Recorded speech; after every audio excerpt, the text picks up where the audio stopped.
무디스가 미국의 국가 신용 등급을 강등시켰습니다. 주가가 하락할 것으로 전망이 되고 있는데 대응 전략에 대해서 얘기를 해보도록 하겠습니다. 무디스가 미국의 신용 등급을 최고 등급인 AAA에서 AA1으로 하향을 했거든요. 110년 만에 처음이라는 얘기도 나오는데 정확히는 이제 무디스가 하향한 게 처음인 것이고 다른 신용평가사에서는 이미 하향을 시켰었습니다. 하향 이유에 대해서 이렇게 밝혔는데요. 정부 부채 비율과 이자 지급 비율이 지난 10년간 유사한 등급의 국가들보다 현저히 높은 수준으로 증가했다는 겁니다. 서브프라임 모기지 사태 이후에 양적 완화를 통해서 이걸 해결했잖아요. 미국의 빚이 어마어마하게 늘어났단 말이에요. 이 문제를 해결하기 위해서 연준이나 정부도 고민을 하고 있는데 이번 트럼프 정부에서 머스크를 앞세워서 도지라는 부서를 만들어서 부채를 줄여보려고 노력한 것도 있고요. 전 세계 3대 신용평가사가 S&P, 피치, 무디스인데요. 이번에 무디스까지 강등을 시켰기 때문에 모든 신용평가사가 미국을 최고 등급에서 낮춘 상태인 거죠. 가장 먼저 강등을 시켰던 곳은 S&P인데요. 2011년 8월 5일에 신용 강등을 시켰는데 강등 전부터 주가가 이미 하락을 하고 있었고 강등이 발표된 이후에 하루 만에 6.5% 하락했습니다. 당시에 RSI가 16까지 떨어졌었거든요. 이후에 5개월 정도가 지나서야 정고점을 회복하는 모습을 볼 수가 있죠. 이때 미국 주식은 하락했는데 안전자산 선호 현상이 강해지면서 국채나 금 가격은 상승했었습니다. 이때 미국의 신용 등급이 처음으로 강등되었을 때였기 때문에 시장의 공포감이 상당했거든요. 하지만 이 공포에서도 이제 이겨내고 매수한 사람들이 결국에는 수익을 내는 모습을 볼 수가 있었죠. 다음은 피치인데요. 피치는 2023년 8월 1일 날 신용 등급을 강등시켰는데 강등을 발표했음에도 불구하고 시장은 큰 변화가 없었습니다. 당시에 1% 정도 하락하는데 그쳤거든요. 하지만 이후에 주가가 하락했다가 반등했다가 하락했다가 반등했다 하면서 수개월 동안 점진적으로 하락하는 모습을 보였습니다.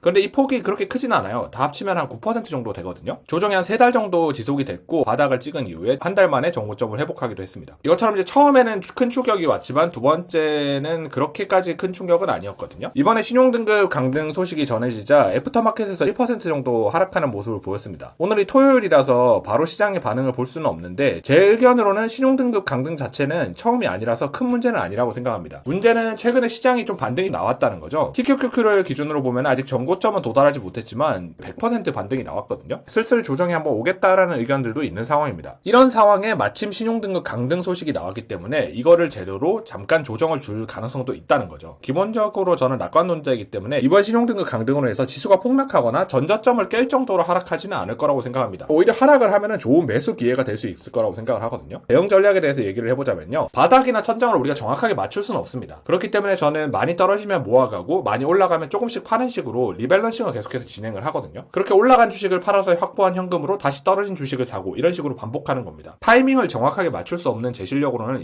이런 전략이 딱이라고 생각을 하는데 지난 하락 때 TQQQ를 꽤 높은 비중으로 매수를 했었어요. 최근에 반등에 조금씩 정리를 했습니다. 물량이 한 30% 정도로 팔았고 70%는 가지고 있는데요. 그렇게 확보한 자금으로 요즘에 많이 떨어진 유나이티드 헬스 그룹을 계속 사들였고 플러스로 전환한 상태인데 만약에 시장에 하락이 온다면 확보되어 있는 현금이 아직 많이 있기 때문에 좋은 종목을 골라서 매수를 할 예정입니다. 현금이 없는 분들도 있을 거란 말이에요. 보통 이런 분들은 이제 바이 앤 홀드 전략을 구사하시는 경우가 많겠죠. 싸게 산 다음에 굳이 팔지 않고 장기적으로 보유하면서 극한의 복리 수익을 누리시는 스타일인 분들도 있을 겁니다. 이런 분들이 하락을 하게 되면 좀 공포에 젖을 수가 있거든요. 만약 이런 스타일을 추구하신다면 이번 신용 등급 강등으로 인해서 하락이 오더라도 그냥 가만히 있으면 될 겁니다. 괜히 뭐 이렇게 해야지 저렇게 해야지 흔들리지 않고 그냥 스타일을 고수해 나가다 보면 원하시는 결과를 얻을 수 있을 겁니다. 하락을 하지 않고 그냥 계속 상승해주면 그건 그거대로 좋은 일이고요.